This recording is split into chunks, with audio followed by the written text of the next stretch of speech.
नमस्ते बच्चों। आधुनिक भारतीय इतिहास में अंग्रेजों के शासनकाल के बारे में हमारी जो व्याख्यान माला चल रही है वो विभिन्न विषयों को लेकर है।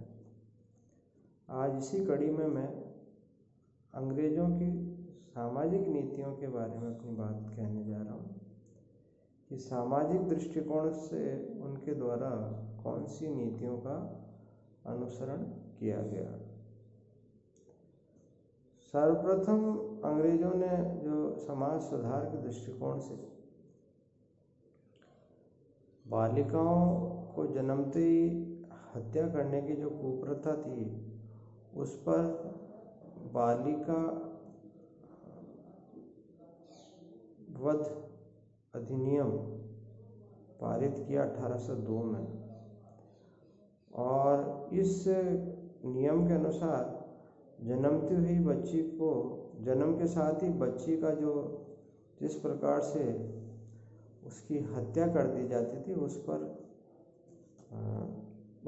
पर कानून से नियंत्रण करके उस पर रोक लगा दी। 2 गवर्नर जनरलों जो थे भारत के, उन्होंने इस पे बड़ी कड़ाई से कानून पारित किए। एक तो विलियम बेंटिक थे और दूसरे लॉर्ड हार्डिंग थे। दूसरा महत्वपूर्ण सामाजिक गतिविधि अधिनियम जो अंग्रेजों ने लागू किया वो था सती निवारण अधिनियम 1829। इसके प्रणेता राजा राम मोहन रॉय थे, जिनसे प्रेरित होकर विलियम बेंटिक ने उक्त अधिनियम को पारित किया। और जो महिलाएं ज़बरदस्ती उनकी बिना इच्छा के जो पति के साथ जिंदा जला दी जाती थी उस पर एक तरह से प्रतिबंध लगा।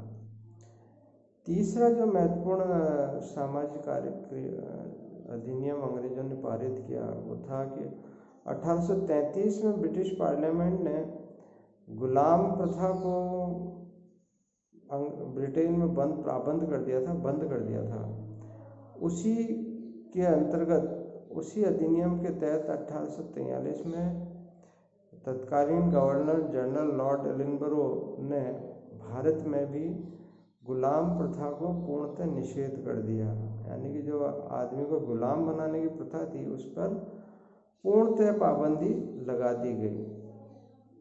इसी प्रकार से 1846 में जो मनुष्य को बलि देने की जो प्रथा थी उस पर लॉर्ड हेडिंग प्रथम ने पूर्णतः प्रतिबंध लगाते हुए एक बहुत राहत दी समाज को।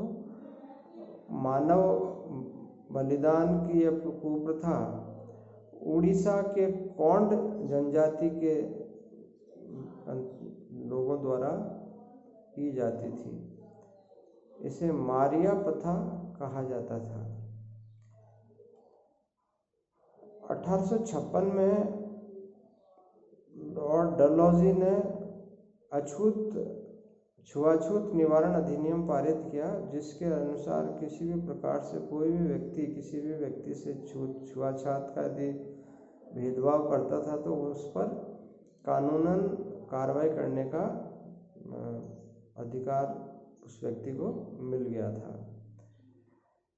इसी प्रकार से जो 1856 में ही रिलीजियस धार्मिक परिवर्तन अधिनियम लॉर्ड डलहौजी द्वारा ही पारित किया गया, जिसके अनुसार यदि कोई व्यक्ति अपना धर्म छोड़कर दूसरा धर्म स्वीकार करता है तो उसकी जो प्रॉपर्टी राइट्स हैं उस पर किसी भी प्रकार का कुठाराघात नहीं हो सकता। लॉर्ड डलहौजी ने 1856 में विडो रीमैरिज एक्ट पारित किया, जिसके अनुसार विधवा विवाह जो अधिनियम था इसके अनुसार कोई भी विधवा पुनः विवाह कर सकती थी। ईश्वरचंद विद्यासागर जो बंगाल के समाज सुधारक थे वो इसके प्रेरक थे, क्योंकि विधवा विवाह जो था यह सती अधिनियम एक्ट का एक तरह से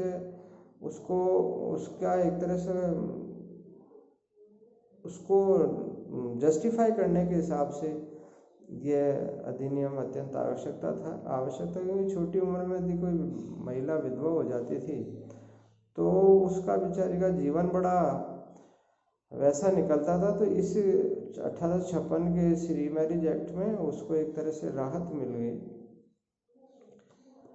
1858 में जब ब्रिटिश गवर्नमेंट ने भारतीय सरकार को, मतलब भारत की ईस्ट इंडिया कंपनी के सरकार को जब बैन कर दिया तो जो सामाजिक कुप्रथाएं थीं वो भी एक तरह से समाप्त, उन पर रोकने की जो प्रथाएं, जो एक सिस्टम चल पड़ा था वो भी एक तरह से बंद हो गया। और एक तरह से यदि हम देखें तो सामाजिक और धार्मिक और सांस्कृतिक जो कार्रवाइयाँ या जो कार्यक्रम होते थे यहाँ के लोगों को, उस पर 1858 के एक्ट में एक तरह से गवर्नमेंट ने अपने आप को रोकने के लिए उस एक्ट में यह कह दिया था कि भाई अब हम किसी प्रकार के यहाँ के लोकल अफेयर्स में इंटरफेयर नहीं करेंगे।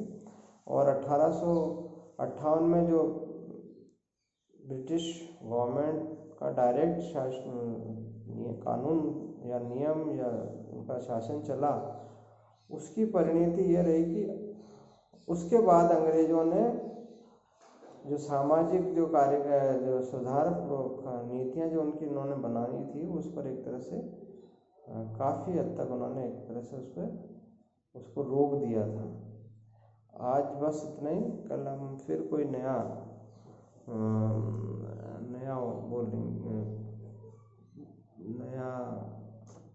व्याख्यान देंगे।